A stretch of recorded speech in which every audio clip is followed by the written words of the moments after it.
एक समय की बात है। पहाड़ों से घिरे एक छोटे से गांव में एक पुराना जंगल था। उस जंगल के बारे में कहा जाता था कि वहां एक चुड़ैल रहती थी। पर अजीब बात यह थी कि उसने कभी किसी को नुकसान नहीं पहुंचाया।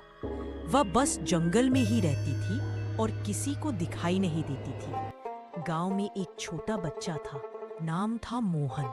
वह बहुत जिज्ञासु और निडर था। एक दिन खेल खेल में वह अपने दोस्तों के साथ जंगल के पास चला गया। दोस्तों को डर लगने लगा और वे वापस लौट गए, लेकिन मोहन की आंखों में चमक थी। वह पेड़ों के बीच छिपी रहस्यमयी जगहों को देखना चाहता था। अचानक उसने देखा एक पुराना पेड़ हिलने लगा। जैसे ही उसने करीब जाकर देखा, वहां से एक लंबी चौगा पहने काले बालों वाली महिला निकली।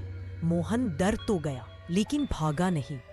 उस महिला की आंखों में अजीब सी चमक थी, पर उसका चेहरा दयालु लग रहा था। महिला ने मुस्कुराकर कहा, डरो मत बच्चे, मैं तुम्हें नुकसान नहीं पहुंचाऊंगी। लोग मुझे चुड़ैल कहते हैं, लेकिन मैं बस अकेली हूँ। क्या तुम खेलना चाहोगे?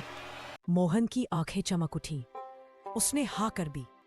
मोहन मंत्रमुग्ध हो गया। वे दोनों मिलकर खेल खेलने लगे। कभी चुड़ैल जादू से झूले बनाती, कभी पत्थरों से खिलौने। वह मोहन को कहानियां सुनाती और उसे सिखाती कि कैसे जंगल की रक्षा करनी है। समय का पता ही नहीं चला। शाम होने लगी तो चुड़ैल बोली, अब तुम्हें घर जाना चाहिए, तुम्हारे माता पिता परेशान होंगे। मोहन ने कहा, क्या मैं फिर आ सकता हूँ? चुड़ैल मुस्कुराई और बोली, हाँ, लेकिन वादा करो कि किसी को हमारे बारे में नहीं बताओगे।